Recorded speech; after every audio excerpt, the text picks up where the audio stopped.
community platform coming all the way out of the United States of America. Today, our special guest is Queen Dominique Hurst. Welcome, Dominique. Hey, how y'all doing? Hi, how you doing? Okay, how you doing? Topic will be how did you become a boss? Call in your questions at 079-444-31366.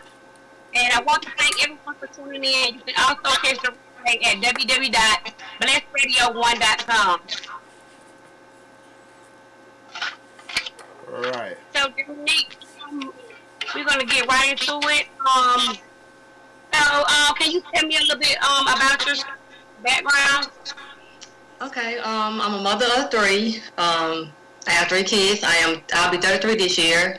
I was adopted, so I went to school for medical assistant, but I don't longer do that because I'm on my own business now. I'm doing bakery and I do total life changes. I worked in the health field for a little while. Branched out and started doing I've been baking for a long time, been cooking for a long time, but weren't really taking it serious. And started my business and doing that. Okay. So I heard that you said that you were adopted. Mind touching on that subject a little bit about how the and like some things you may have to endure while going through the process. Okay, yeah, I was adopted. Well, from my understanding, I was adopted 3 times. It's 7 of us in all. My mama had 7 kids. My dad had 5 with my mom, but me and the oldest 3 were adopted. Most people have a good story about being adopted. Honestly, I don't have a good story, but it made me who I am today. It made me strong. It made me independent. It made me very wise. Okay, that's awesome. It is. But I had to endure a lot of hardship. My mama being mean. Not both of my parents did not graduate, so I was raised by older people. Okay. So I was really raised by people that could be my great parents. So I struggled a lot in school because my parents couldn't help me. Ended up getting a job in high school because my mama really wasn't doing a lot for me. Just going through being molested, being picked on. Really being adopted for some people is not it's not a pretty picture. But I made the best of it because, remind you, I wasn't adopted by people that were my real family. I was adopted by people that wasn't my family. So I just made the best of it so I wouldn't have to, be on the streets and stuff like that. But yeah. Okay. I applaud you and everything that you do.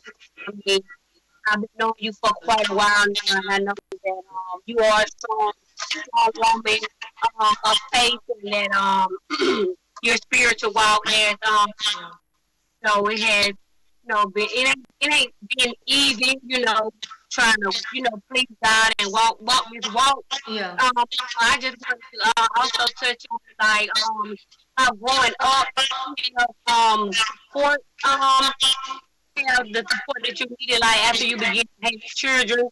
Did you have support with your children? Yeah, I had some, not a lot, but I had some support. My auntie helped me a lot. My dad, he helped me a lot too.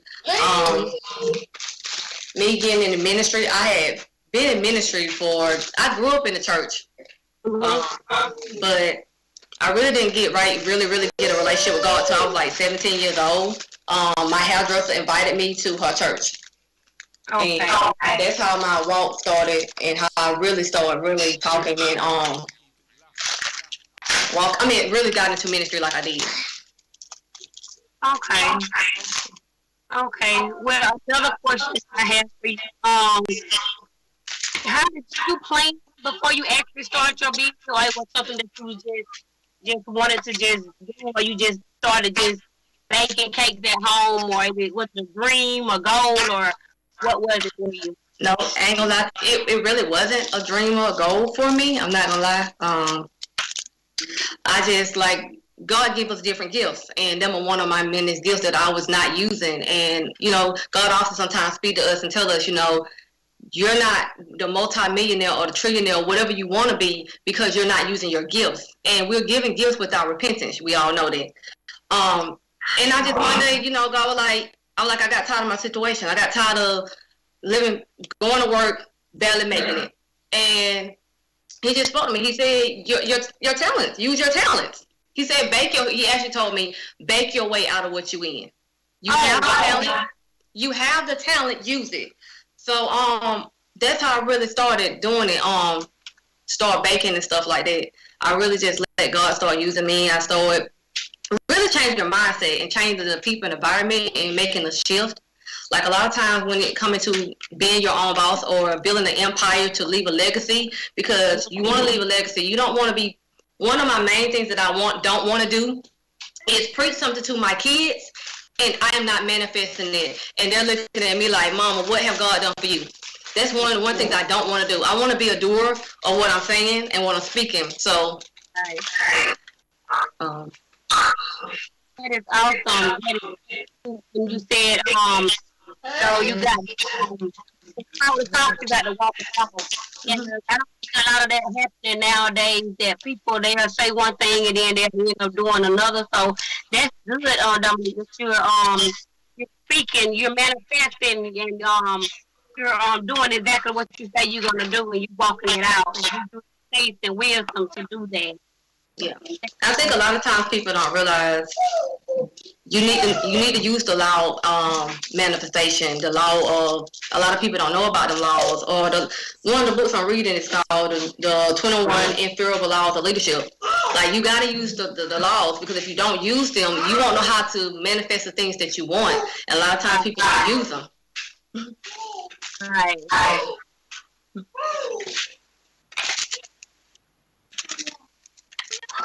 Exactly. Okay, can you tell me information that you have for yourself that you can give out to the people that they make it use for their own life?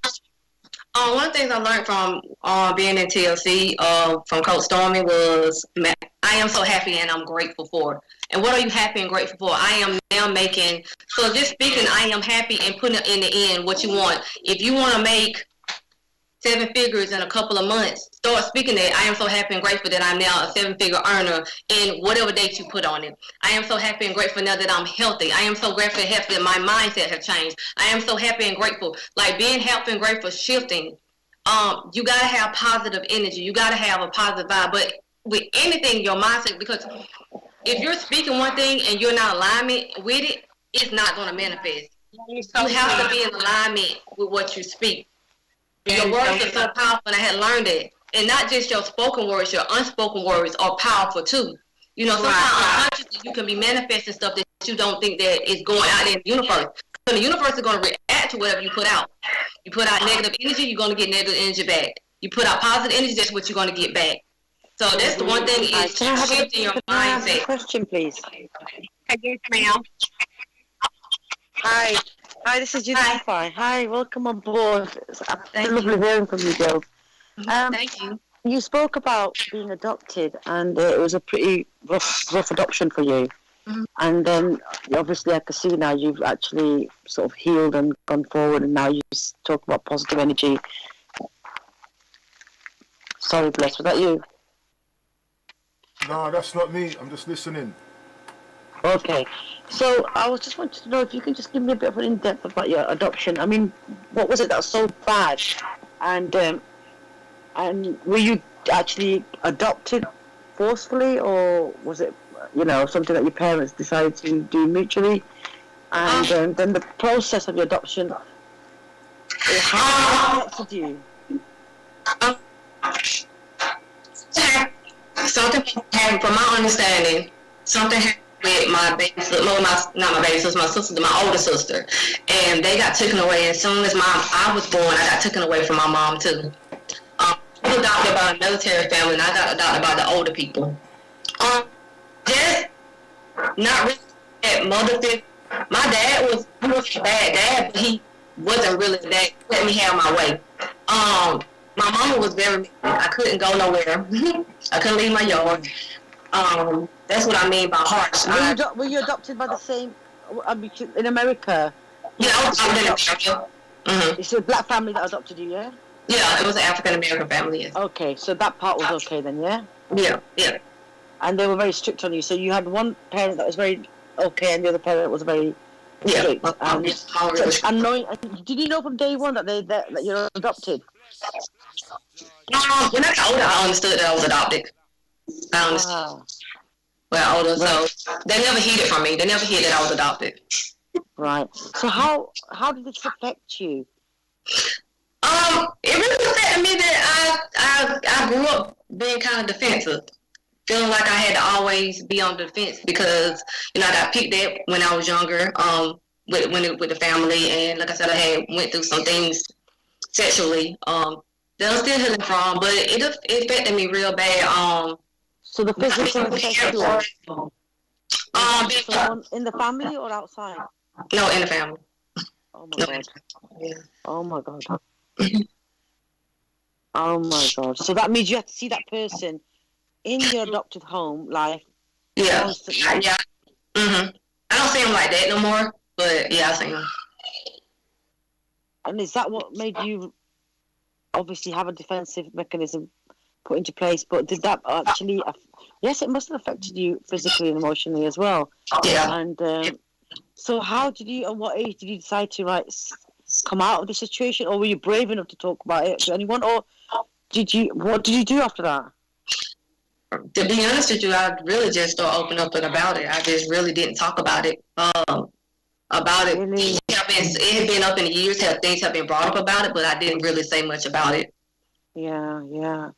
It's quite scary, isn't it? If you're young. Yeah, especially when you come from a background of people don't understand. A lot of times people stay quiet because people won't believe them. Okay, you just making it up. It never happened to you. I won't believe you. Yeah. So just keep it to yourself and you try to deal with it, but it's not the best way. Anything that's covered up and it's not able to heal, you will never heal from it. So how did you go about healing them, my darling? I know it's a very sensitive topic because I think most people out there will relate to this. And if you could just sort of share how. Look, I can't relate to this. Please forgive me for this. No, I'm just trying. Yeah, because I really don't know how to understand this because I can't. What gets to me is that first of all, the child is very young. Look, children are scared anyway of adults, right? Because we're bigger, and we have an authority. Then when they go through something like physical abuse, I just say to myself, God, I wish the child would speak up, but the child doesn't speak up because they are scared. Yeah, you are scared. I mean, when you're going through physical or any type of abuse, you are. And sometimes you be quiet because this is your only place you're going to stay. And who else going to take my place?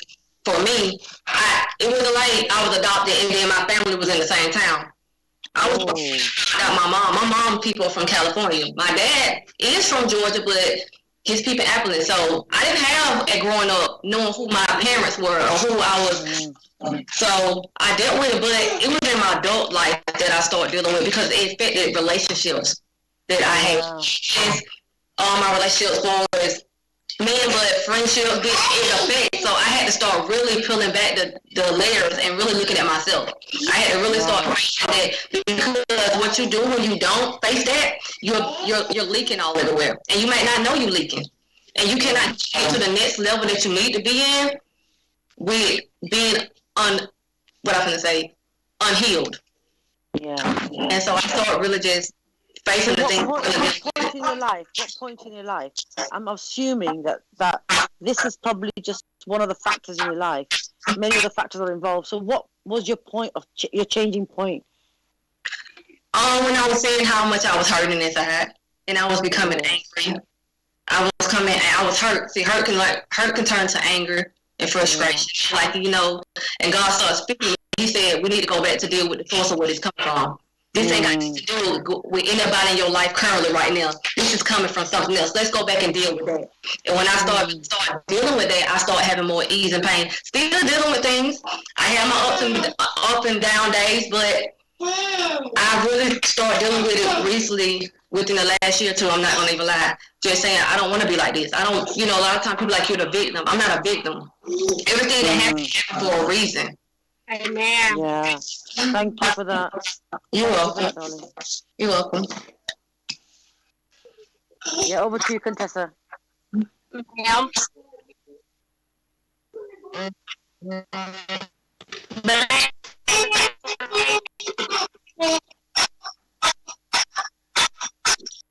Bless. Are you there, Bless? Oh, me? Hi. Hi. I can barely hear you. Anything you want to say? Oh, me?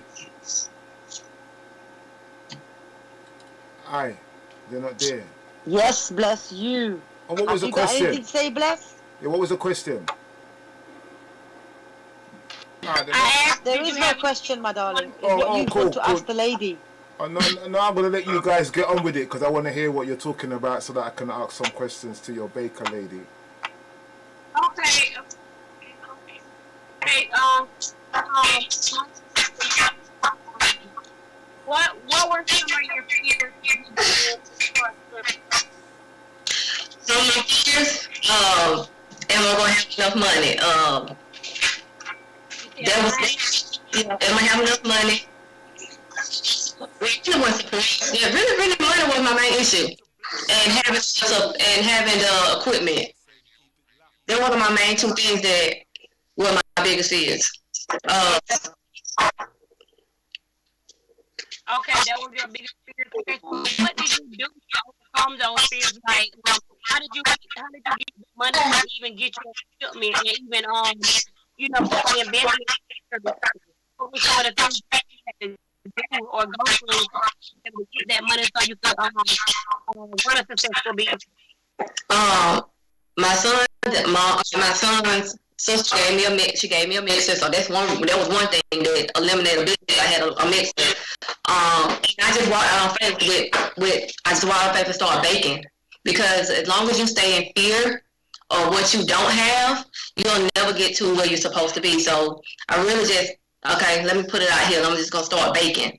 I started baking at first, and then I'm like, oh, okay. Then I said, let's get serious about it. Let's come up with a game plan. Let's sit down and I had already had a vision board, but I wasn't taking my vision board serious at first. I started taking my vision board serious. Then I started going to school. A lot of people don't know that I go to pastry school because I said now I need to have that background behind what I'm saying that I'm doing so I can back myself up. Not a good baker. I don't want nobody to get confused that if you don't, but I needed that for me to get my skill set where I want it to be. But that's really what I just started baking and I started getting one phone call after another, started posting it, kept posting it.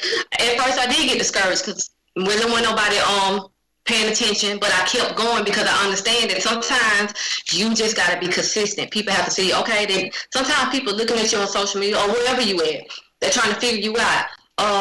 Is she really baking or what she really got going on? And taking yourself serious, like really taking yourself serious, that really what pushed the move. Okay. Okay, that is awesome. So, do you have like a little help around the house? Like, do one of your children help you bake, or do you have like an assistant? No, my kids don't really help me bake. My daughter, when she here, my baby, he be trying to do stuff. I ain't gonna lie, he be trying to put stuff in the mix and stuff like that. Okay, I'm sorry, I thought he was saying something to me. But my son, most of the time I'm baking it early in the morning, so he's already in virtual school and stuff like that. Or it's late at night, so I do it pretty much by myself. Okay. Little, well, my kids,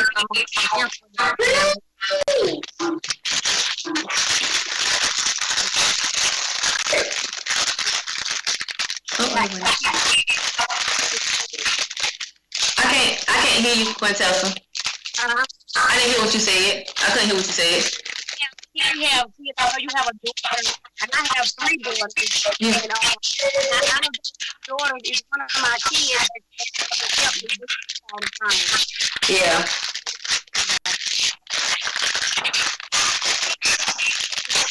There's a lot of background noise. Somebody's opening a bag of crisps or something like that. Yeah, There's a lot of background noise. you hear somebody in the background. Yeah, that's it. That's it. That's good. That's cool. Right. I'm gonna ask a question. Alright, I'll ask you some questions. How old was you when Okay. how old was you when you first started your business? She started like taking it serious because I've been baking for a long time, but officially taking it serious was like last year. I officially started. Right. Because I used to do baking myself, yeah? I used to do like baking like yourself. I didn't take it as a business because I couldn't take the heat in the summertime. But I know what it's like to. People think baking is a simple thing, but baking is a very hard job. Yeah. Very hard job. Yeah, it is. And at the same time, you got people's lives in your hands because if you make one mistake in that ingredients, you lose the whole batch. The whole batch. You know what I mean? I know about them kind of thing there. But where does God come into this? Because you was talking about you being in foster, adopted and all of that. Was God there at that time? Did you have a relationship with God at that time, or was it after that? No, well, I started why I said I had always went to church. Which one thing we do to church. It was when I was 17. I was with the lady that was doing my hair. She invited me to her church. And I'm not gonna lie to you, because I was from an AME church. I wasn't used to the Holy Spirit. So when I went that night, it was the Holy Spirit that touched me, and I was like, okay, I was living crazy, like, what is really going on? And the lady was like, it's okay, it's the Holy Spirit. From that point on, from 17, I really started being ministry, really started getting to know the Lord. After I had my first son, I started going to Pastor Marcus Church, and that's really when I was like 20-something, like, I had my son when I was 21, so like 22, I started really developing, really getting strong, really being able to hear him, really be able to tell, okay, this God or not. So around that age is when I really started having a real strong relationship with him. Okay, so for people that's going through what you went through, how can we hear God? What do we have to do to hear God like how you heard God? I think, one thing I did learn from Pastor Marcus is that he was like, God is always talking, we're just not listening. And I'm a big firm believer that he said, whether he's speaking to you directly or he's coming through somebody else. I just believe in just really opening yourself, getting yourself open up to studying your word, really getting a personal relationship with him, being honest with him. He's your best friend at the end of the day. That's just not me personally. When I talk to him, I actually have a conversation like I'm having a conversation. Whether it's good or bad, I don't like something, I don't understand something, I don't try to pretend. And I think that's what a lot of times people don't realize, that you can be open to God and be like, God, I don't like this, I don't understand this. Talking to him, really having an open relationship with him, and you'll be able to begin to hear him. It's when we're trying to put up a standard, or we feel like we can't say that, we kind of hinder our relationship with him. So. All right, Quintessa, you there? I don't know if she's there. Okay, it is now 5:30. Thank everyone for tuning in. You can also catch the replay at www.blessradio1.com. We have Queen Dominique Hurst online, and she is talking about how she started her business. She's talking about how she was adopted when she was younger, and all the things that she has been through. And she's a firm believer in Christ, and she's an overcomer. She's a successful business owner. She has a home-based business. She bakes cake and cupcakes or whatnot. And one thing that she did speak about is if you're gonna talk to someone, you gotta walk to them. And that a lot of us don't do. We out here, we saying things, but we're not doing anything. And what's the purpose of get to a place in our destiny and purpose if we're not gonna, walk out what we're talking about? We have to be able to talk about things and also walk it out so we can show somebody else how to get through their life. So don't be out here just walking up, talking and not doing nothing and not being able to back up what you're doing. And I want to thank Dominique for all the things that she's said so far because I know going through it. Going through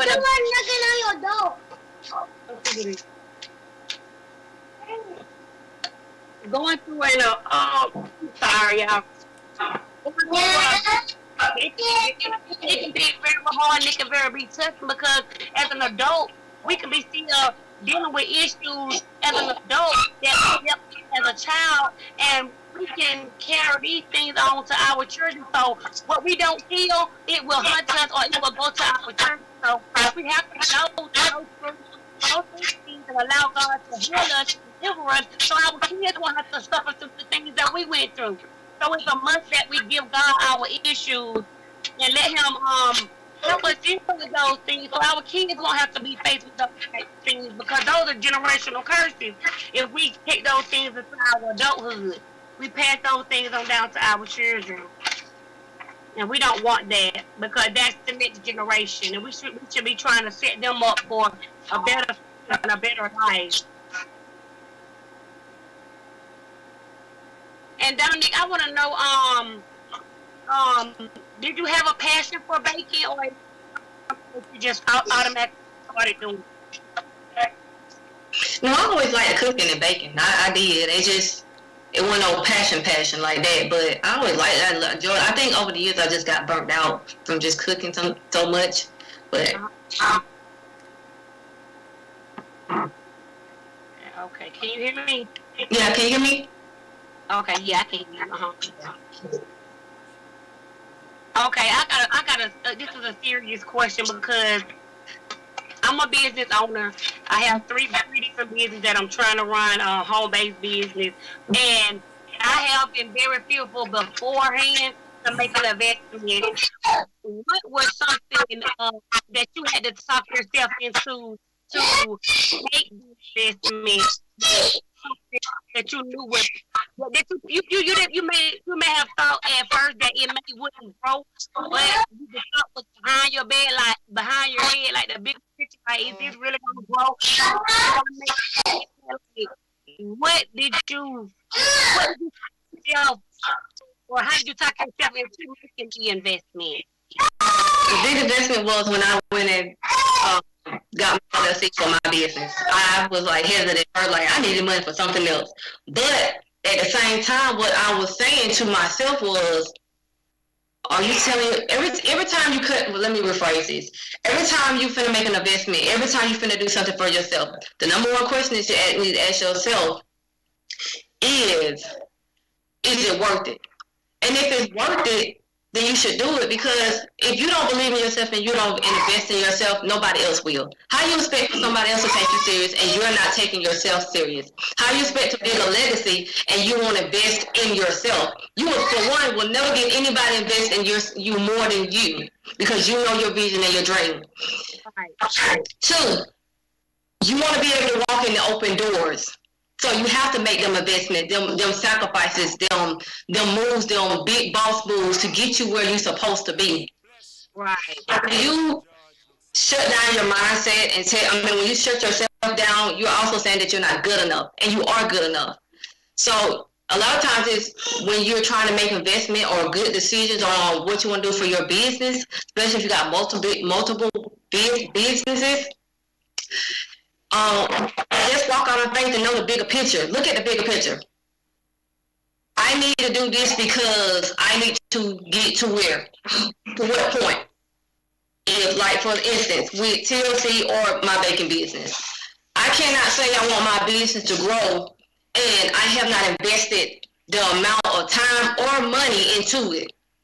The same thing with anything else. If you are not willing to invest in equipment, if you're not willing to invest in the time, to learn, investment can be more than one thing. It can be your time in the study to grow. It can be getting your mind together, reading books, making sure that you financially back your business, but you want to be educated on the smart moves. Them are different things that you need to make sure that you're investing in. But you got to be willing to put in the work when it comes to investing. Like really shutting yourself down and saying, you know what, there's a bigger picture to this.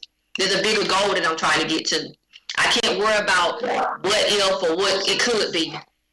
I see my vision And all that matter is that vision right now and how I get there by trusting God with the investment that He's telling me to do. So it's just really about shutting yourself down and saying and looking at the bigger picture, looking at the goals and the vision. And sometimes you just gotta go back to your vision board or your why. What's your why? A lot of times you hear most people that are very successful talk about their why. Anytime you're finna make an investment, go back to your why and move from that. Okay. That's good, Dominique. Thank you. Very good. And I'm glad you touched on that because a lot of people are afraid to either they have bad habits they can't put down, or it could be anything that's hindering them from their it's not break the point, but their breakthrough. Making that decision to move forward off something God told them to do. Obedience is better than sacrifice. That's what God tells us in His Word. It's better to be obedient. It's better to be obedient and do what God is calling you to do, because our greater shall be better than our former days. That's true. And it's time for a change. Yeah. It's definitely time for a change. It's stuff different. Yeah, but that's when that come in, I'm just gonna say this right quick before we move on. Okay. People really have to work on personal development. You will never be. See, people always want to say, I'm not gonna change. But that version of you, and I say this all the time, that version of you will not get you into the doors you want to be in. So you have to change. If that version of you could get you in that door, you will already be in that door now. So therefore, you have to work on personal development, mastering emotional intelligence, mastering the way you think, putting in time. Personal development is a must, especially if you're trying to get into certain doors. I agree. I agree. We have to first, get ourselves together before we can do anything. So I definitely agree. Mentally, physically, spiritually, emotionally, we have to get ourselves together. Definitely, Dominique. Yeah, we do. It is. Yeah.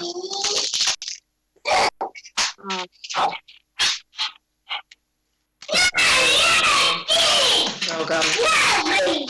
Sorry. Do you have any other business that you're thinking about starting? I'm passionate about music, so I'm doing my album. I just been slow on it. TLC, I do TLC. I don't do it like getting back into that. This health and wellness, dealing with your health and wellness and stuff like that. But really, them three things. Real estate. I'm thinking about real estate. Me and my sister. We're gonna do our own. We cook catering business. There's a couple of things that I'm working on. We're working on and stuff like that. Okay. Have sisters that do catering business with you? Yeah, my sister under me, Jasmine, she went to school for culinary and stuff like that. So me and her, we had been talking about it for a while, but this year we're supposed to be branching out to do our catering business and stuff like that. She already do stuff with catering and with her the baking part. She has both parts to it. Okay. That is awesome, Dominique. And I pray everything work out for you guys. Okay. It's some work in catering. Yeah, it is.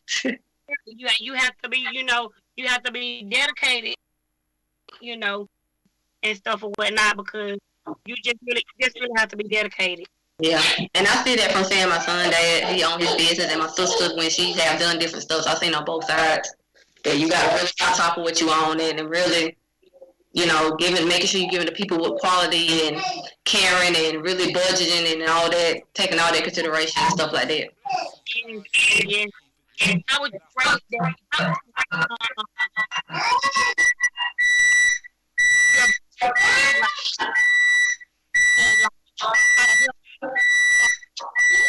I'm going to start to help people I couldn't hear what you were saying. Would it be something we would do to help us inspire other people through social media to start their business? Because it's good to have an accountability partner, Yeah. and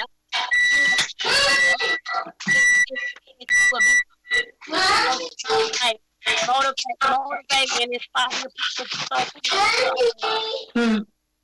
their dreams and visions. Yeah, that's something that I've been talking to Sis about lately, like really start motivating and getting people to start, because I always like helping people. Yeah. So, what? But yep. It's definitely something that I'm thinking about doing and getting myself to be able to do help other people personal development, work on their goals, vision boards.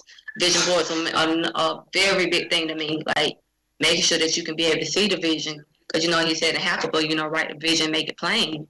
Right. And if you're not seeing the vision, you'll get weary. Like sometimes you may not think. Sometimes we get so caught up, we forget that certain things have came to pass. And when you got a vision board, you can go back and look and say, "Oh, that did come to pass. I forgot about that."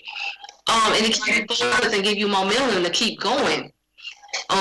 But that's one of my favorite scriptures too. Habakkuk 2 and 3. I love that scripture. How he talks about right and make it plain that the terror that wait that it may tarry, but it's gonna come to pass. So and I'm just summing it up. I'm not saying the whole thing. I'm just giving the basic concept of what the scripture about. But I love that scripture, and we need that, and we need to update our vision boards more often. Because sometimes we need to just tear up. God, like, you need to tear up that whole vision board because that's too small. You're thinking too small. I'm trying to give you something greater and bigger. Expand the way you're thinking. And sometimes we think that way because we might feel like we ain't good enough, or I don't got an education. Being a multimillionaire or being blessed with God giving you have nothing to do with your education. It's about how you apply yourself and what you're willing to learn. That's what it really is about. Where do you see yourself, Dominique, in your business? With my business that I'm currently in now, I want to probably I may do a food truck or something like that. I don't really want to have a storefront like a lot of people do have. Want to be able to move around, but I'm not sure yet what I really want to do. I'm still thinking on that, but I wanted to expand. I want to be able to ship out nationwide. That's what I want to be able to do. Okay. That's another way to increase your business. Do you want to be international, or you just want to stay within a certain area? No, I want to be international. I believe that I'm international. That's what I believe. That I can ship anywhere. That is awesome. That is wonderful, Dominique. That is really awesome. Yes. I know in London. Yes. Yes. I about doing a I really don't know if you understand right now.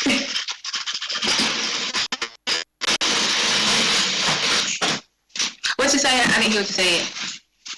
I said that'd be good for business,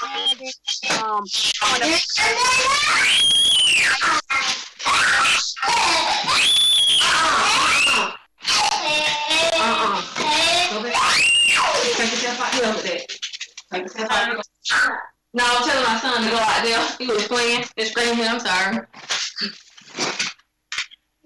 Go ahead. I'm sorry. My son, I'll tell him to go back that way. Can you hear me? Hello? Did my thing go out? right. Can you hear me? Did it go out? Right. Okay. That is so true.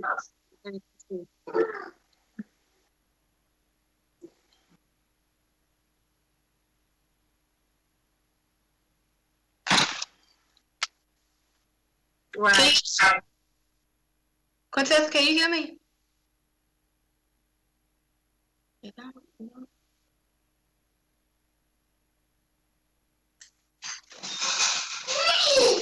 So.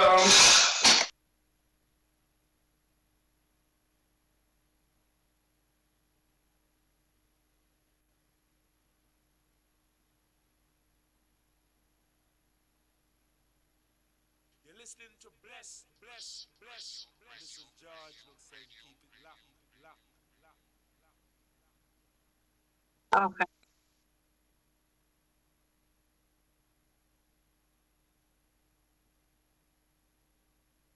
Mhm.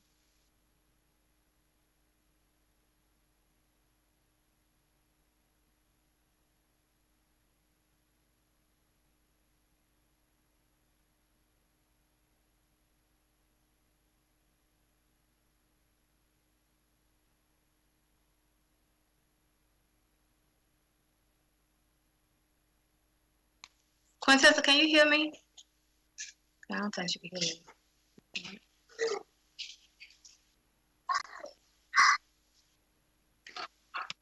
Hello, Quintessa. Can you hear me?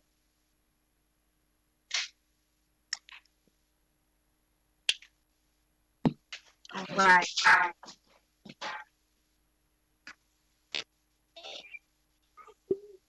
Right. Is Dominique there? Yeah, I'm here. Oh, okay. Right. That is so true. You must invest in your business. Like you said, reading books, that is so important because we don't know everything. We learn something new every single day. And it's important to read. I tell my kids, excuse me, I tell my kids all the time, go grab a book, go read. They always try to, pick up a phone or something like that. But I let them know that, um, knowledge is power. And Yeah. the more knowledge you have, the more power and the more availability that you will have to more resources out here, Yeah. because there's so many resources now that is at our fingertip. A lot of people don't even know the resources there because they don't want to read. Yeah. They don't want to read. But you are so right. I mean, we got to make that kind of investment, and making an investment is just not always money or you giving something to somebody. It's time. Yeah.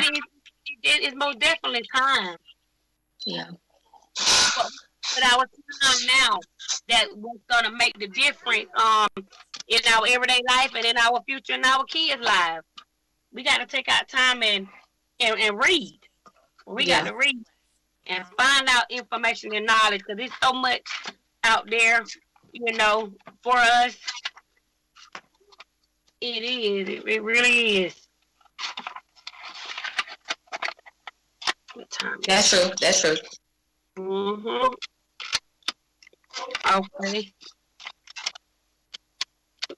Unity, are you there? Did everybody? Yeah. Oh, yeah, I'm still there. Okay. Okay.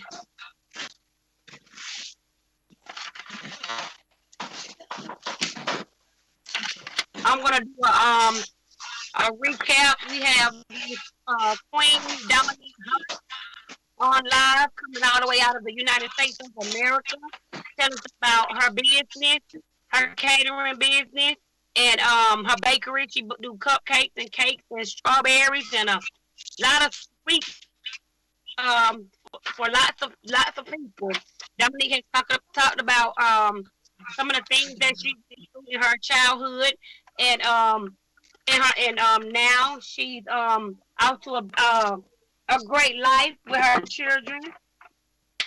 And Dominique also stated that if you're gonna walk the walk and talk the talk, you better do both of them. You better talk and you better walk it out, and be dedicated and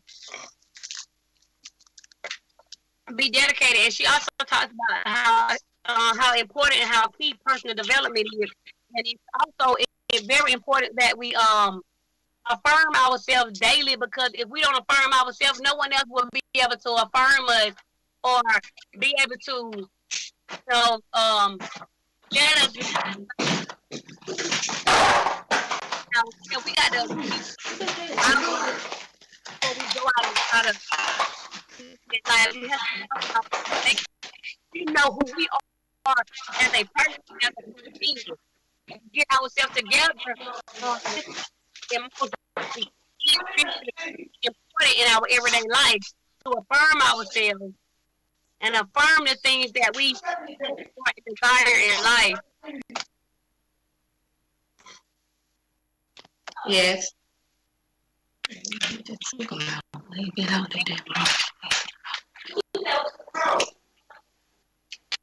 Yes, ma'am. And we are on live radio on Unity platform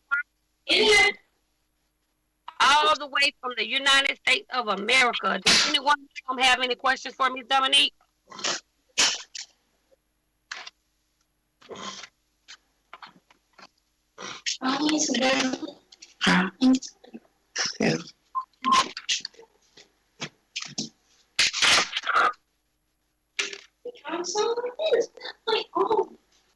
Unity, are you there? Unity?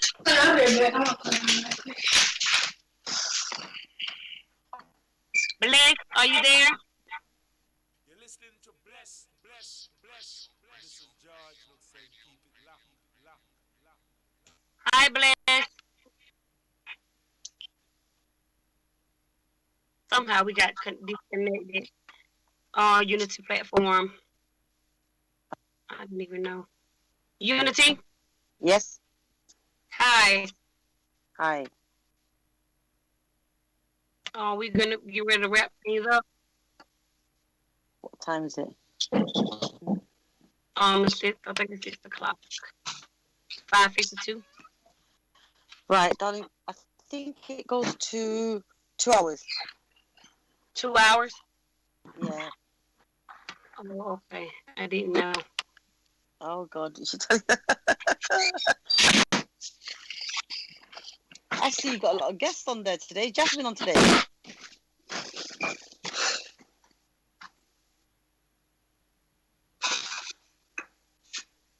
Has your guest finished? Ma'am? Has your guest finished? Yes, ma'am, she is. Yeah, I think if she wants to finish it off, then we'll leave her to go. Because I must say to her that her conversation was really good, and very inspiring, especially the bit when she's actually saying, that you need to cleanse yourself, and to get out of a situation, you need to understand the situation that you're in, and then how it's it is difficult, because even me, I find it very hard to get out of a situation and try to analyze what I'm going through. I have to still go back and look at what I'm going through, and then I come back. I think I'm out of it, but I'm not out of it. Does that make sense? It's not easy, and You're right. You're exactly right. yeah. So faith has played a big role, hasn't it? Holding on to your faith. Right.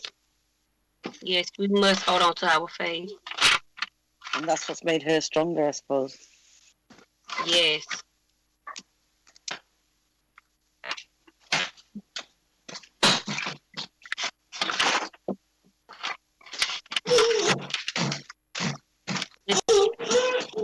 Thank you for coming on with us today. Thank you for the information that you shared with us. Okay. And y'all, you be blessed, love. All right. Thank you. So much. Thank you. Thank you.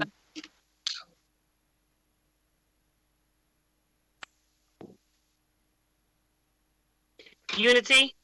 Yes, my dear, I'm here. Bless, you there? I think he's around. Okay, But so I didn't know. let me talk to you about your what you do, because I know you've been on once or twice, and I do also know. Let's recap or finish off with your guest, if you want to just recap what she's done and what she said, Okay. and what was she about. Yeah, go on. Okay. Hold on. You want me to call you off No. Skype? No, I'm okay. I'm just saying if you want to just recap on your guest, Okay. so the viewers know who she was and what was she about. Okay. Do I need to call Bless again, or oh no, he's No, he's on. Bless is still. Yeah, we're still live. We're still on Bless. Okay. He's Okay. there listening. You just go on. Okay.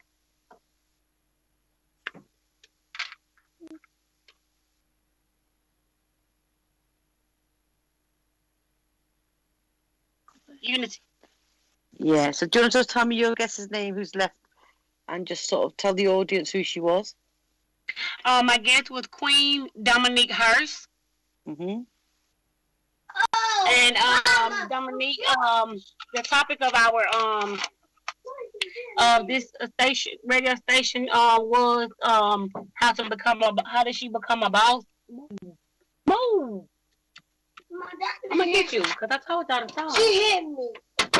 How did she become a How did she become a boss? And Dominique touched on a very touchy subject about how she was adopted 3 times. That's Wow. for a child to go through.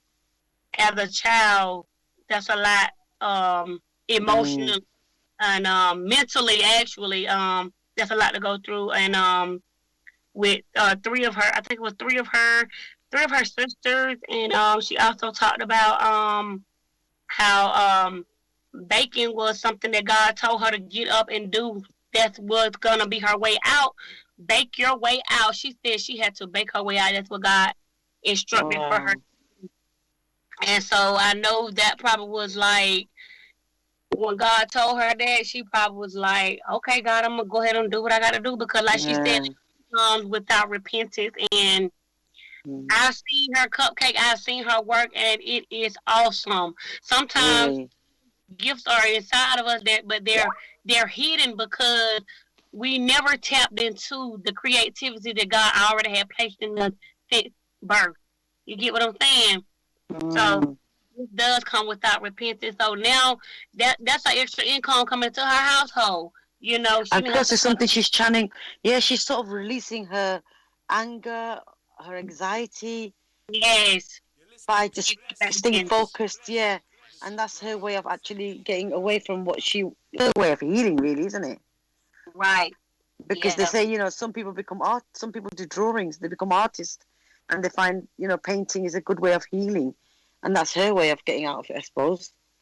That's great, and I applaud her effort because yeah, she's still young. Certain situations like that, they'll run back to that hurt, and hurt people. Yeah. Hurt people. You gotta give her credit. Yeah.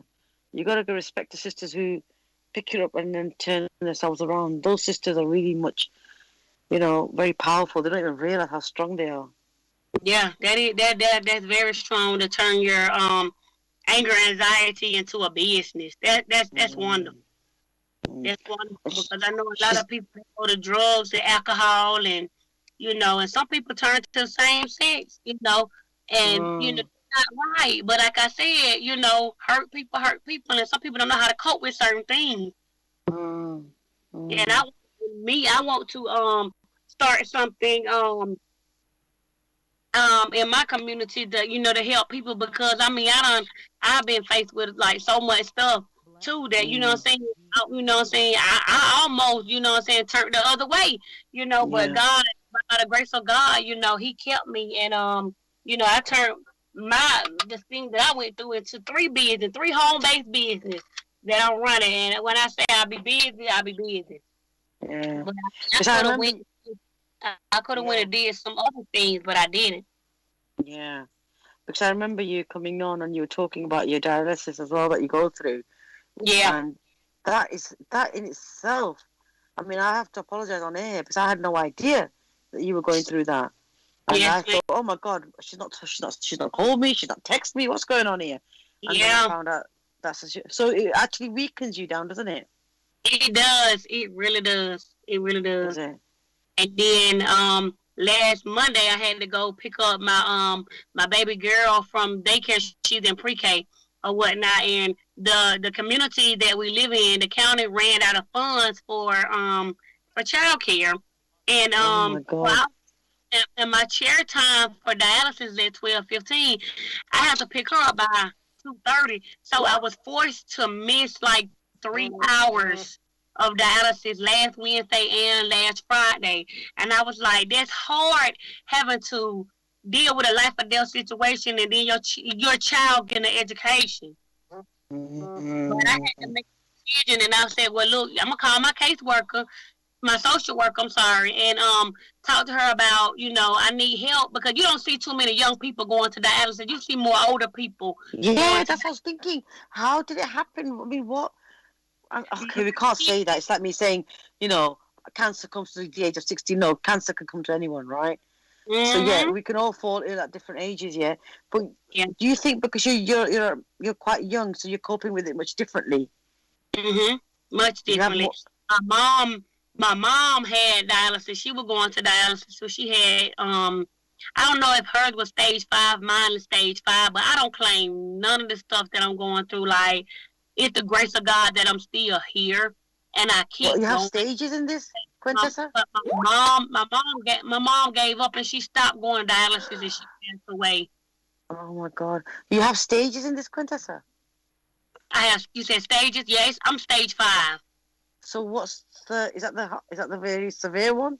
Yes, ma'am. Yes, ma'am. I need a kidney. Like, if I can get one today, yeah, I need a kidney. Yeah. Mm-hmm. Okay. But like I said, I claim healing.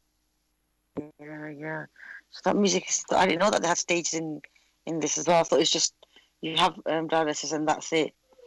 That's what I thought. Unfortunately, I didn't know that you go through stage 1, 2, 3, 4, 5. Mm-hmm. But no, some people, it's different stages to it. But like some people just up and just go to the doctor and they find out like, you already probably went through stage 1, 2, or 3. You already at stage 5 and you just went to the doctor. That's what it was for me. I didn't know about no stage 1, 2, 3. When I went to the doctor, they said you need to go to the hospital immediately and check yourself in. Oh my God. You have to get on dialysis. It was already stage 5 when I went to the doctor. So Quintessa, is this hereditary? Ma'am? Is this hereditary? Are you? Do it hurt? No, is it hereditary? Is it? Yeah, it's hereditary, but it's hereditary in a sense. But Unity, I don't know. I mean, because everybody had different beliefs or whatnot. Yeah. So, I took care of my mom before she passed away, right? Mm-hmm. And sister been moved away from the community. It's generational curses here. Well, not where I'm at now, because God petitioned me to move. But I was in the same community that my mom stayed in. And the last time I was in the hospital was August of 2020. God told me then, if you do not get up and leave McDuffie County, you will die. That's what God told me. I knew then it was an urgency for me and my kids to get out of McDuffie County. I was after my mom died. After my mom passed away, I was a host. So that spirit, it's called a spirit of infirmary. That spirit lashed out on me because I was so close in proximity with my mom and that spirit till it fell on me. I found out I had stage 5 renal failure 3 months after my mama died. And I had the same doctors my mama had. I didn't go to the same dialysis clinic, but I had the same doctor my mom had. And I was like, this is crazy. And that's when God had people all over the world, like people that didn't even know me, was telling me that God is going to heal me. It's time for you to go forth in your healing and deliverance ministry. That's when I knew God had me to go through this dialysis situation for a reason, to let somebody know that he is a healer, and also that I will be able to lay hands on the sick and they will be healed. So I'm getting ready now. I started my platform on Facebook. It's called the Prodigal Son and Daughter Outreach Ministry, and that's gonna be a healing and deliverance page or whatnot. Probably go live on that page. And I try to post like every day or every other day, because there's so many people out here going through certain situations. But I know God told me to transition to Atlanta, and that's what me and my kids did. And when I tell you, ever since I transitioned from McDuffie County what that demonic spirit was, I have been feeling so much better. Wow. I used to be Wow. so weak. I used to take a bath and I had to lay straight down because I was so weak and so drained. I couldn't do nothing. You know, when you said generation curse, I know we have different beliefs and different religions. I know that for a fact. But there are certain things that we all have something that intertwines with each other's religion. You know, when you said that, that makes sense to me because it's true. I know families from the Asian community and from the beliefs that I have. I see a generation curse, and you know you have to move away. You have to drift Yeah, away. You have to change and break the cycle for it to get rid of or change yourself, right. because Yes, otherwise it carries on, doesn't it, Quintessa? right. Mhm. And it can Yeah. be quite dangerous. It can be, and I knew God, man. When I tell you, it was so scary because I was fearful because my biggest fear was being homeless with my kids. Like that's why I Oh, never that's why I never moved away. I stayed in McDuffie County 32 years. That's a long time for somebody to stay in one place. And God made the world so big that I was so scared to even move around. That's oh my bondage. God! Bondage. I was Wow, in bondage when I was living in McDuffie County. right. What I'm getting ready to do now is something that's called PD. It's like peritoneal dialysis, where you don't have to go to the clinic 3 days a week. I want to travel this year. I told God I'm going to travel and I'm going to see the world. So what do I need to do to get dialysis where I can do home dialysis? So Hmm. the lady to the center tomorrow to talk to me about home dialysis, so I can be at home with my kids, so I can go and travel. Wow. Yes, ma'am. Yes, So ma'am. the equipment, you can carry the equipment around with you then. Yes, ma'am. Exactly. Yes, ma'am. I can take it with me. Wow. Yes, ma'am. Wow, that's a breakthrough, isn't it?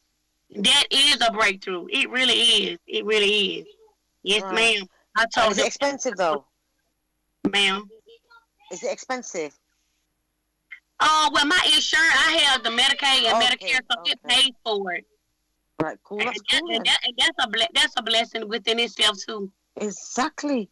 Exactly. Now, wow, I want people to know about you because obviously you were in before. But I also know that you're doing businesses now. I want you to tell me about your business. Okay, I just started the liquid lipo. I started back in That's the one I'm December, interested in. ma'am. That's the one I'm interested in. Okay, yes, ma'am. It's called what the name brand is Trim 365, and the generic brand is Liquid Lipo. That's what we call it, and it's a weight loss regimen, and you only spray 8 sprays in your mouth twice a day, and you will begin to start seeing results within the first week. Like I have clients that have lost like 4 pounds in like 2 weeks, 2 3 weeks. Oh my God. Do you Yes, know ma'am. what? And you got to see Garcia Cambonia in there, and Oh. it helps eat up those fat cells real fast. So your stomach area gonna go down like super quick. Do you So know I what? I can imagine the girls jumping up and down right now listening to you. yeah. Oh my God! My business has expanded. It has grown since I've been in it since December, and Yeah.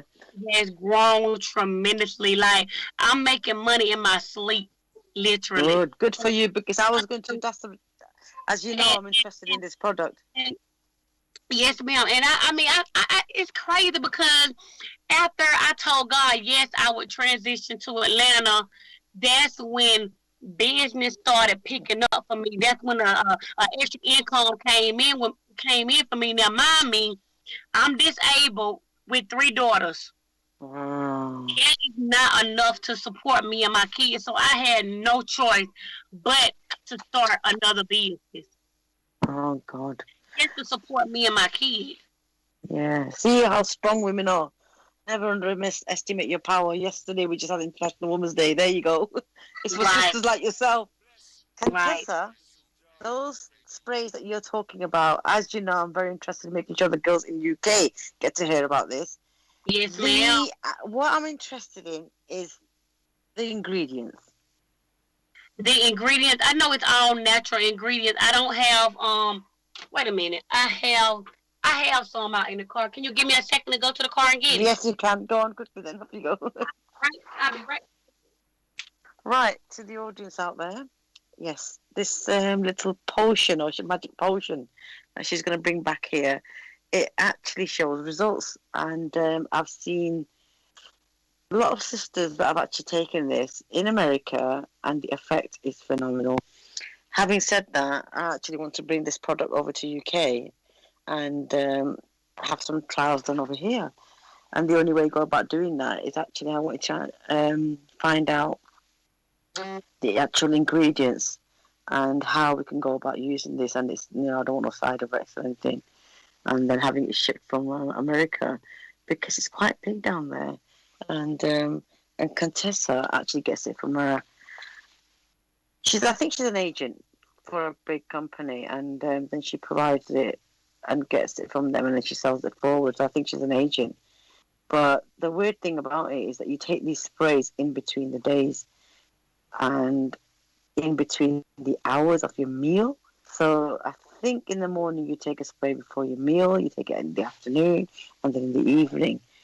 So there's a lot of sprays going on over there. And but it's quite interesting. It's quite interesting. Right. Just waiting for her to get back. She's just gone to her car to get the product. It's a shame you won't be able to see it. I'll be able to see that. But it's a very small bottle as well. So just go. Hello. Hello. So yes. Let's see. That's my baby. Get back here. Get back. Yes, Quintessa. Okay. Okay, the ingredients. So the house, is that 10 ml, 15 ml? Say it again.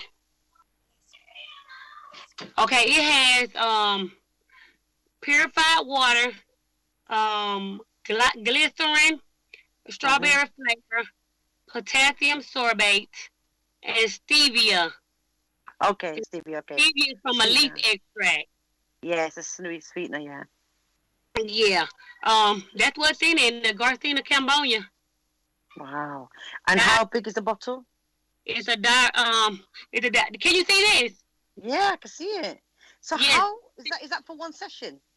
This is for 1 week, $35. Oh. And then 2 is for $65. This lasts a month.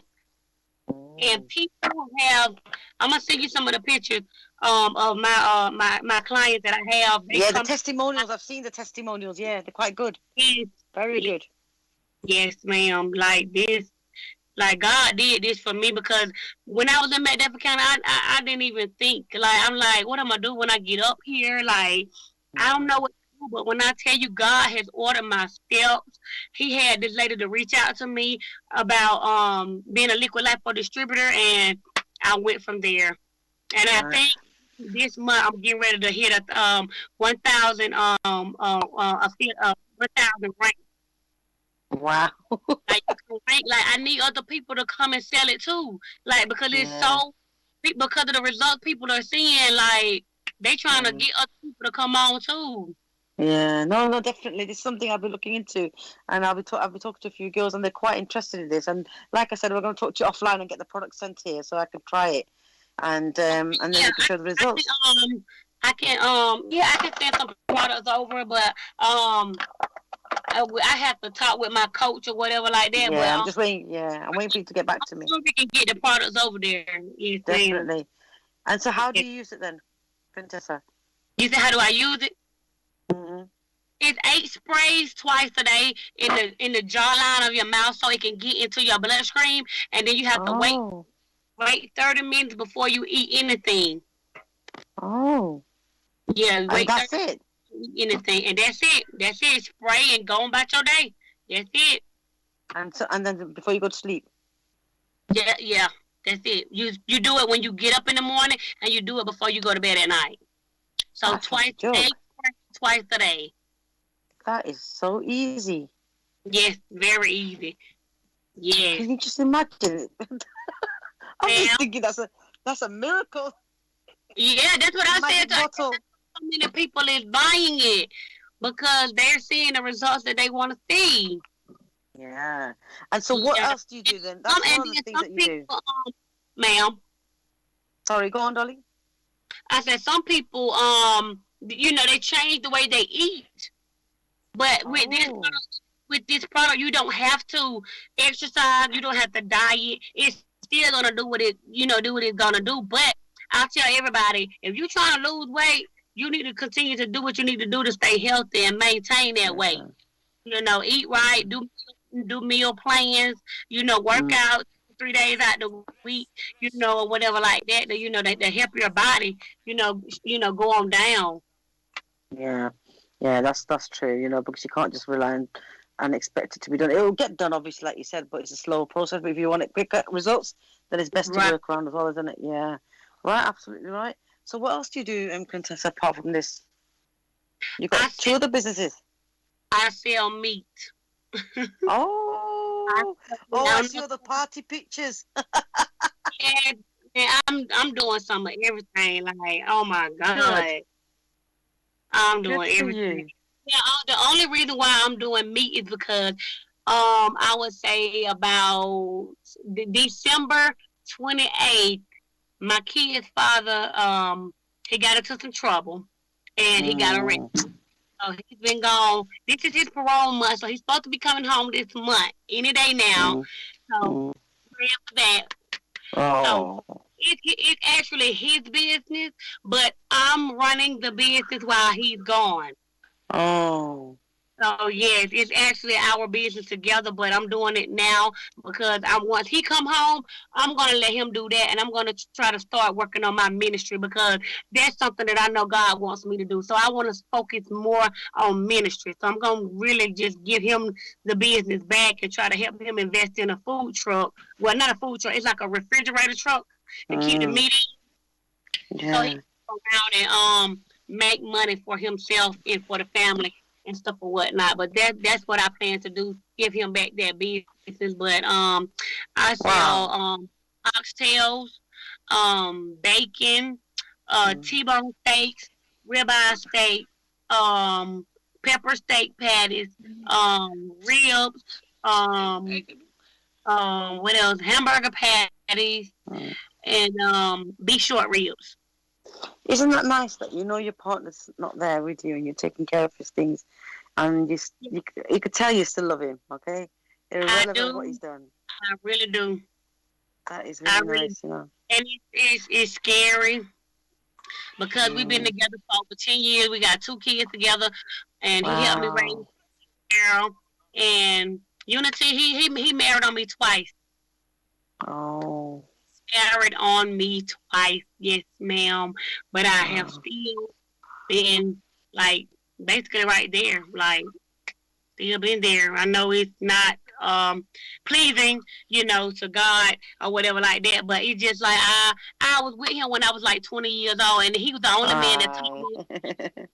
me push me to Christ. Like he helped me get saved. He helped me get back into the church when I didn't have. Wow. He was there for me and stuff or whatnot like that. And like he was getting the divorce. Well, he took the divorce paper to the lady. When before like a while before he went to prison, but she wasn't signing divorce papers because he already Mm, knew that he wanted to be with me and the kids or whatever. mm, Like, and so he's still married basically or whatever. mm, But he said that's his goal when he come home to go ahead and do that so we can, mm. we can be a Be family. as a But couple. Yeah. it's been over 10 years. Our older daughter about to be 11. Wow. So yeah. So Wow. That's wow. nice. That's nice. It's nice Yep. to hear that, at least because we had a topic before you came on. We were talking about cheating and wives and how Uh-huh. people have different relationships with so many people that they end Yeah. up exchanging. Right. Yeah. And then they exchange energy and frequency and all Yeah. kinds of these vibes. And this other girl that was on before you, she was saying, people that have multiple relationships, right? They have a Yeah. disorder. They start having multiple personalities. They start carrying that kind of There's they something inhabit. I think that's demonic. Yes, that's Something the going on. going on right there because he was dealing with stuff like that too. Like, yes, ma'am. Like the first wife. Oh, yes, ma'am. She had some roots or something on him. Like he could not leave this woman alone. Like literally. And she would even tell him that she couldn't stand me, and I had him first. I had him first. And he went off and got married. And I had to, when I tell you I dealt with so many demonic spirits dealing with this man. So many. But I knew God was preparing me for ministry by dealing with him. So now I know what to look for.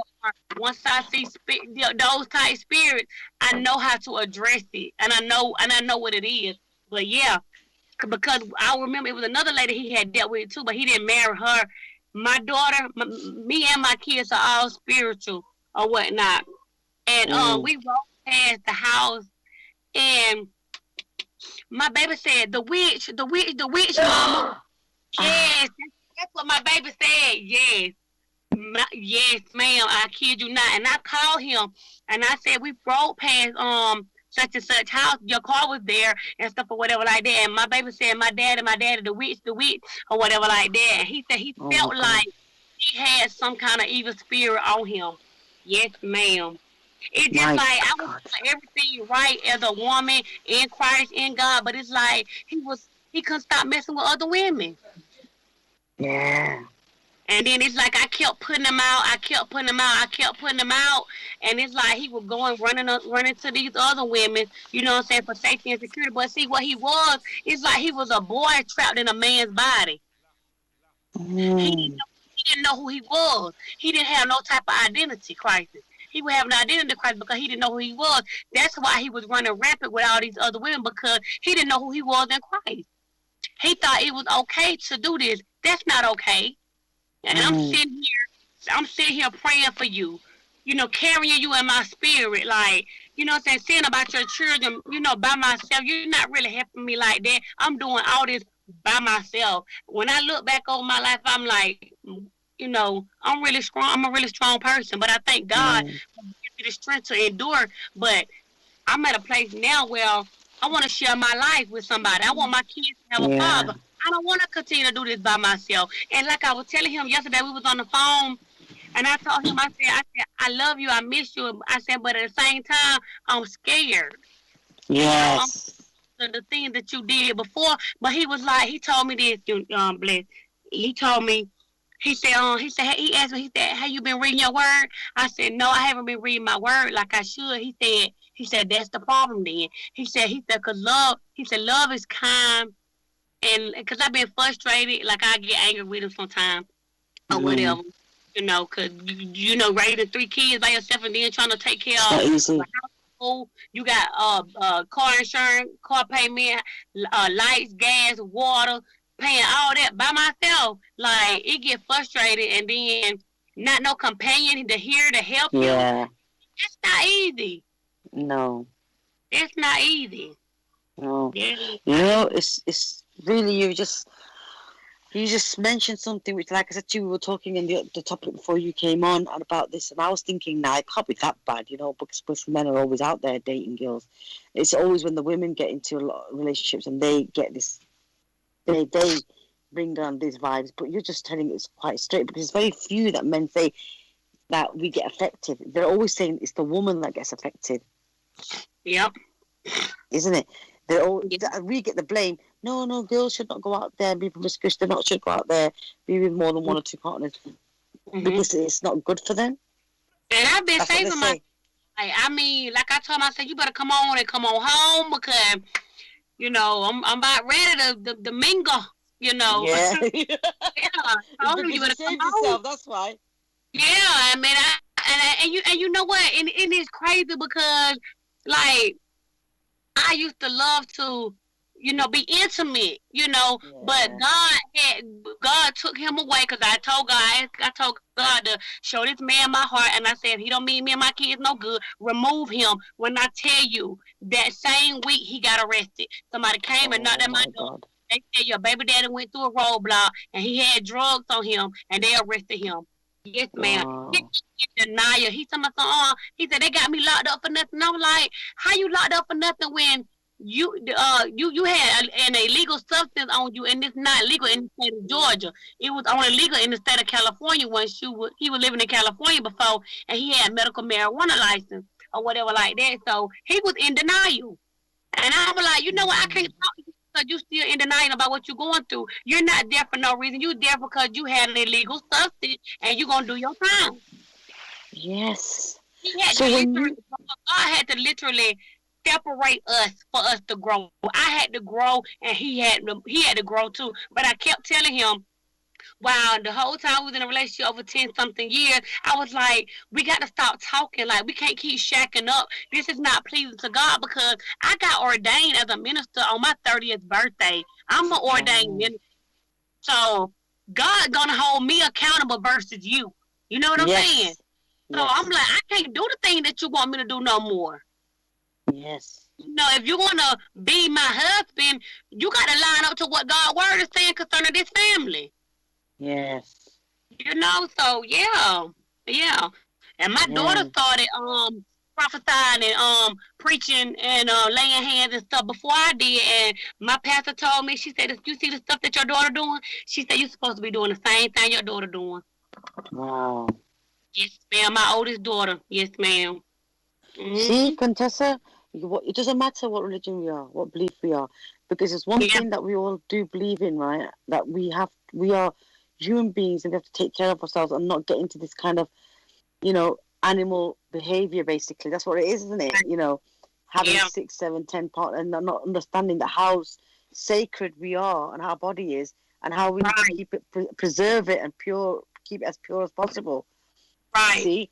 And the effects of it, what you just said, you knew your partner had some Yeah, effects. yes. Oh, See? yes. I knew. Yes, You ma'am. knew. And you Yes, made that prayer, and the next week he got arrested, which is quite weird. yes, yes. And it's Mm-hmm. scary. It is, yeah, it's crazy because that's why I guess I supposed to be further. I feel like I'm supposed to be further in ministry because when I tell you the things that I say in my prayer closet, I'm in my prayer closet now. I'm in a closet. This, Really. this why I pray. The things that I ask God for, He released them. He do it. I told God that I wanted to hear something back from Section 8 within 5 to 10 days. It wasn't even 10 days. They called me and told me. They said me and my daughter had already been looking for a place like all last year for a place in Atlanta. I knew already God said go to Atlanta. So I started looking, you know, not knowing God was finna get ready to set me up for a house, a 2-story Mm. house and a basement. Yeah, I didn't Wow. even know. So me and my children just in Atlanta, going to different apartment complexes, going to different places, looking, no luck. So finally, I was like, we're gonna go to another area and look. So I got a phone call. I said, well, let me stop and take this phone call right quick. Now, mind me, I had just prayed the week before that I hear something back within 5 to 10 days. I get a phone call. It's the lady from the Georgia Department of Community Affairs. That's with like Section 8 and stuff like that, housing and stuff or whatever Okay. like that. She said, Miss Lee, she said, did you get my email that I sent you yesterday? I said, no, ma'am. She said, I Mm. sent you an email. And she said, we don't even work on Labor Day. The day before was Labor Day. They don't work on Labor Day, but Yeah, no, but yeah, it's a holiday, isn't it? they were working from home because that COVID had came through or whatever like that. And she said Okay. I found was the only one she worked on Labor Day, and they don't work on Labor Day. I said that Yeah. ain't nothing but God. Yes. She said all you got to do is open up the email, fill out the paperwork, and send the information back to me with my income and the social security card, birth certificate, and all that. And she said you got 90 days because you with a Section 8 voucher, they give you up to 90 days before you can find somewhere to stay at or whatever. Okay. I tell you, I got out that car when I got off the phone with the lady, and I praised God in the parking lot. I told my kids, I said, y'all, the wait is over. Mm. And me and my kids moved in this house November of 2020. We've been in Atlanta. And ever since then, God has been shifting us. He been doing things for me and my kids. And my kids go to one of the best school it is in Atlanta, Georgia. You see, Quintessa, the way I look at you and the way I'm hearing you, you're very powerful when it comes to connecting with God. Does that make sense? Yes, ma'am. Yes, Because ma'am. people do pray, and I remember Bless. You That's didn't what Bless what he yeah. says, yeah, yeah. Mm-hmm. Bless says, when you pray like to him that you are asking for it and you're gonna get it. Mm-hmm. You Yes. pray with conviction, you pray with honesty, and you go away saying, believing you're going to get it. Yes. See, most people don't do that. Mm-mm. Mm-mm. People can't do that though. So how do you nurture or get a person to understand the right way of praying? I guess I don't even think it's no right or wrong way to pray. I think it's your heart, your purity, and your honesty.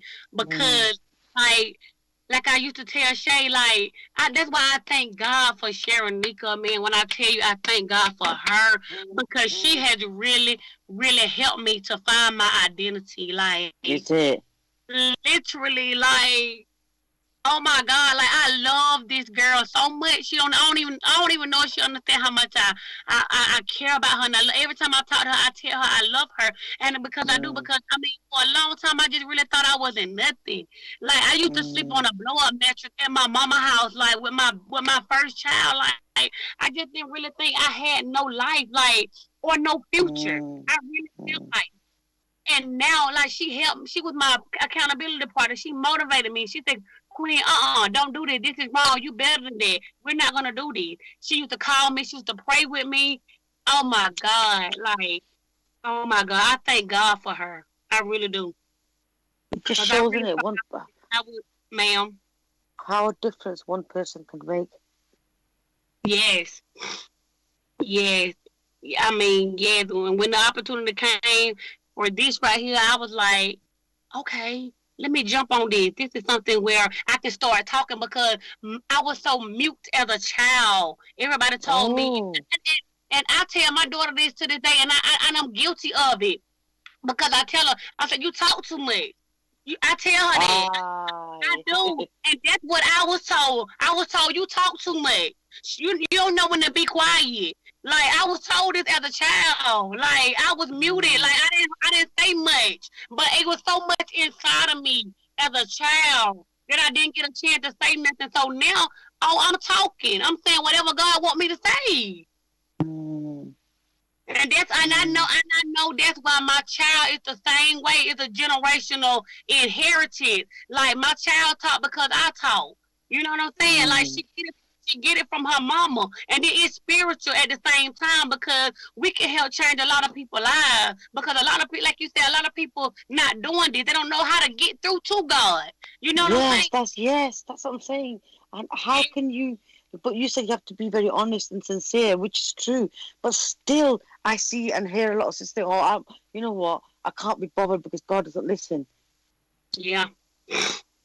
And those are the ones you want to say, don't give up, man. Just please carry on because they lose hope, don't they? And like with dialysis, like I mean, I don't care. I'm going through dialysis, so okay. God told me to go through it. That's the attitude that I have.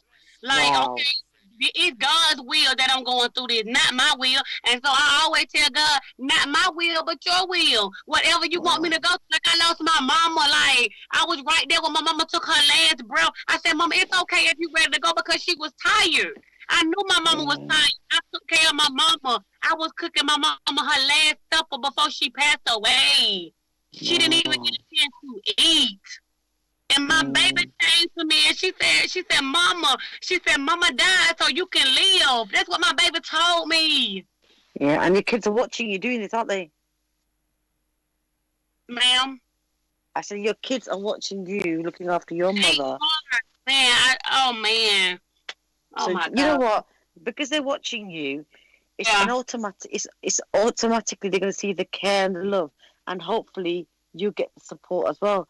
Because it's the way it goes, isn't it, Quintessa? You're showing you. I have 3 daughters. How you are. 3 daughters. You got 3 daughters, yeah. 3 girls. Yeah. They watch real. I know they watching me. And Yeah. I knew when me and that man was checking her, I was like, you know what, this is wrong. But a lot of people don't. A lot of people okay with doing wrong. It's not right. This is what I'm saying. They You don't get what understand. and I don't understand it. Like, I don't want my baby to feel like this is okay to shack up with a man. No, you're supposed to have a husband, and you're supposed to submit to your husband. That's the way it's supposed to be. But now, Quintessa, you said that, and we sort of said something like that on that line. You know what some of the girls say, or What men? they say? They say, what husband, what man, we can wait. We don't have to be in that no more. We're in the 21st century. But they don't understand. This is where the downfall is. Exactly. That's the way God Then wants they it to call be. us old school. Then they say we're old school. No. Mm-mm. So But what would you say to that? women are so independent now to the point where, they don't want to let a man lead, but a man's supposed to lead his family. No, That's they what don't a want to man hear that. supposed to do. And I guess that's why I'm so scared to just even talk to anybody or give just anybody my life, because anybody don't deserve me. I just can't be with anybody. Like, I can't do it. And a long time ago, I did not care about that. But now I do. Yeah, Now because you mature. this body is the temple of the Holy Spirit, the Holy Ghost. You know what I'm saying? And we got to do this thing right. We got to do this thing right. Yeah, you're absolutely right. Now, see, this is it. Now, your religion's Christian, my religion is Islam, but we have the same belief as what you're just saying. Right. You see? Right. Your body is a spiritual temple which you need to look after and secure and safe. Now, if you say this, we're saying it out loud in public anyway now, but people will not agree. They can't understand, and especially the generation that we're in and the time that we're living in, they think, oh, that's old talk. But then why you call it old talk, but yet you want to learn from the old people? Right. And they just tearing their body down. Because I know I used to have sex for money. Like, I used to do that. So I know now to cherish my body. Like, so I that's not right. That's not pleasing to God. And it's not pleasing to you as well, is it? I hear, it's like sex trafficking. That's all that stuff is still going on, and people are okay with it, and that's not okay. That's not okay. Yeah. And yes, absolutely, it's not okay. And But like you said, those people gonna be held accountable for it too. sorry? I said those people gonna be held accountable for doing it. Because I felt like I was held accountable for what I was doing, and God showed me that it wasn't right, and He was like, "You need to straighten your life up," or bad things can happen to you. I could have got AIDS, HIV. You know what I'm saying? Like the people out here doing children, they think they getting by, but they're not. They going to suffer. They're gonna go through some stuff because of what they're doing to these children. Yes. They will. Absolutely. Because God is the ultimate judge. Absolutely. What goes on comes around, and it comes in full force. That's right. Yeah. And you saying those words, you know what? I've got to emphasize when you said, no, you need to have a husband. Yes. Quintessa, a lot of people are not going to agree with that, are they? No, they're not going to agree. They're not going to agree because they so used to just doing it by themselves and not want to share their life or not want to listen to nobody or whatever like that. But a man's supposed to lead and rule his family in Christ. Nah, you could have an argument. Yeah. I know. Yeah, you're right. You absolutely right. I know it is. It's gonna be yeah. I'm telling you, this itself is a bloody argument, because then you're gonna get, and you know who's gonna backlash you more? The women. What'd you say? It's more of the women that are gonna backlash us on this. Oh yeah. I know. Oh, I know. But I stand firm. That's the irony of it. I stand firm on this right here. I know. Because I know a lot of people don't agree. Yeah, because I think it's more of an ego trip then, isn't it? It is. Yeah. Because you're God-fearing. I myself am a God-fearing person. If we're going to go by the book in the Bible, or whatever religious book we're following, then these are more or less the basic rules, what you just mentioned. Right. Yep. and they don't like it. They don't. But he's right. He's right, but it's tight. Yeah. And I'm ready for a man to lead me and my family. I'm ready. And there's nothing wrong in that, is there? No, it's nothing wrong with that. Absolutely nothing. Nothing wrong with it at all. But you know what? That man got me in line on that phone yesterday. He said, "Are you reading your word?" He said, "That's your problem." I said, he could have said something else, but he said that. I said, "Look at God." He said, "You ain't reading your word enough." He said, "If you can't trust the God in me enough to be able to lead this family," he said, he said, "Go to God and ask God." That's what he said. He said, "You better go to God." Yes, ma'am. And that's the type of man that I need right there. Yeah. That's in God's face. Mm. And then too, you got a lot of men out here. They ain't in God's face, so they really can't lead, and they don't know how to lead, and they won't know how to lead if they're not following God, because God gonna go through the man first. The man is the head. He gonna go to the man first. But you know what? In the situation that me and him was in at first, God could not go to him. I had to petition God to deal with him, and I had to remove myself. I had to get out of the picture because I was his God. But I can't be his God. You get what I'm saying? You get what I'm saying? It's like we was each other's God. We didn't know how to depend on God for ourselves, so God removed us from one another. So we can lean and depend on God. Wow. Yes, ma'am. That's what God did, and I knew because God was dealing with me, because He was the one that ordained me. He the one that poured His Spirit out on me. Not saying that God didn't pour His Spirit out on him, but I knew I had a calling on my life at an early age, so I knew God would deal with me quicker than He would deal with him. So I had to go to God concerning him. That's why I told God, I said, "Remove this man from my life," and He removed him. He did. Wow. And he didn't even think he would be gone this long. He been gone since, like I said, December 2019? And his parole is this month. He's supposed to come home any day now. He's supposed to be home. And he talking different. He went in, he was talking another way. Now he's talking with some sense in his head. You know, what you just said is so deep, Quintessa, because what you just said, listen to me now, let me repeat what you just said. This actually is what we believe in. God wants to connect with everyone individually. And that's the reason why you did what you did in your situation, because he said, "No, you have to be with me first. Right. He has to be with me, and then you both connect." If you don't come on here, then that's it. I knew, but you know what? It's like the man was so weak that he didn't want to cling to him, cling to God and not me. You know what I'm saying? It's easy to cling to a woman and a man, but it ain't easy trying to really, you know what I'm saying, get in God's face. You know, it ain't easy, because it ain't been easy for me doing it by myself. I had to go through hardship, alone. But God needed to go through this. He needed me to lose my mother. He needed me to raise my kids. That's why I was saying when I was on Sharonika, when I was saying I felt like God wanted me to do this by myself, but I am ready now to share my life with somebody. God had to deal with me individually. And once He was able to deal with us individually, then He could bring us back together. I kept trying to tell him that for a long time, but he was so weak, and I was God, because I was a beneficial to him, and so he didn't know how to lean and trust God. Yes. He didn't know how to do that, because God ain't compromise. Because God is not compromising with nothing, because He's made us for Himself.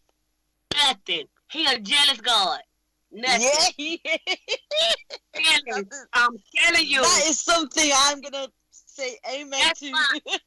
That's why I love God so much, because I knew I needed this right here. I needed to. Wow. Because I stayed in my apartment for 4 years. That was my. Now you remind me. Some people, they move all around. They move all over. Yeah. That was my very first apartment for years, God had to really literally kick me out the apartment and make me leave. He made me sick.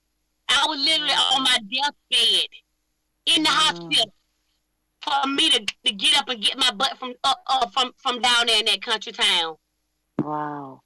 Yeah, I wasn't gonna go nowhere, but God was showing me. He was like, if you move and if you go, I can grow him. You get what I'm saying? I had to mature more into a woman too. You know. So yeah, that what God did. And I thank God for the way He did it because we needed that. I needed this. I needed to become more of a woman because my mama what's the word? My mama sheltered me. Yes. My mama sheltered me. I didn't have to want for nothing. I didn't have to do nothing. So when she passed away, even though God showed me that she was gonna pass away, He showed me 2 months before my mama passed. I didn't think it was gonna be that soon, but He showed me. He took me to the bathroom, and it's like literally God I just dropped to my knees, and I was just boo-hoo crying, and He was like, I'm getting tired, and I told God, I said, I'm not ready to experience that type of pain. That's what I told God. But you never know how much pain can birth out of a person. Yes. I see how women go through so much pain during childbirth because it's something beautiful on the outside. Absolutely. Well said. Well said. Like, wow. You know what? Yeah. What you just said is a spot on. You have to go through hell and back. It'll come on. Polished. Yeah. And then the diamond comes out. That's it. That's right. That's right. Hell and back. That's true.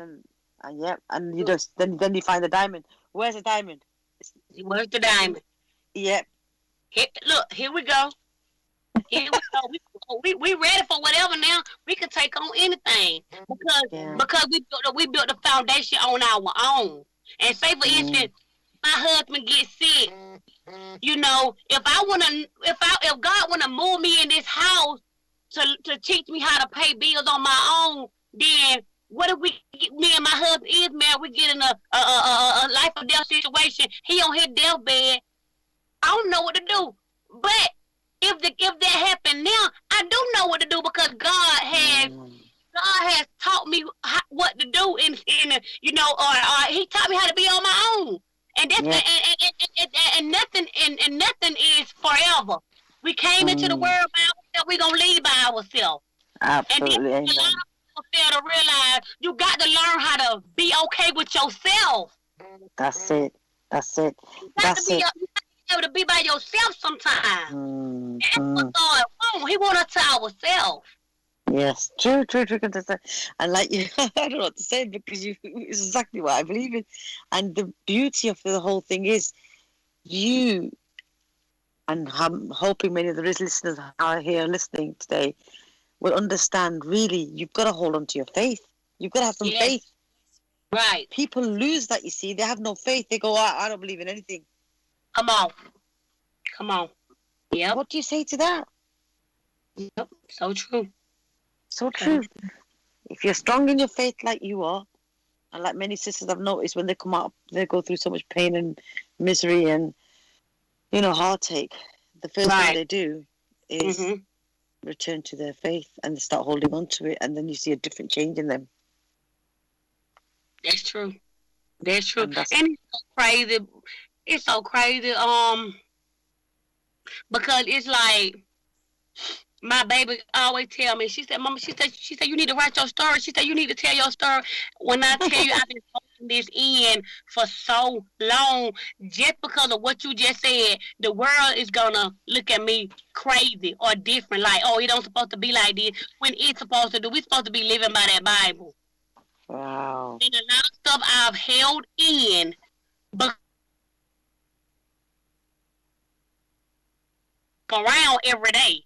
You know what I'm saying? They ain't gonna want to hear what I've been through or my story or this with being with this person or whatever like that, because they done heard so much about this person. You know what I'm saying? So they're not gonna want to hear what I gotta say.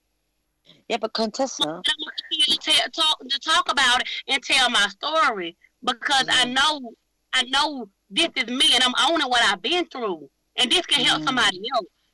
Yeah. So, Quintessa, before we go, to the young ladies out there, young men out there, and people that are astray, look, it's not easy, okay?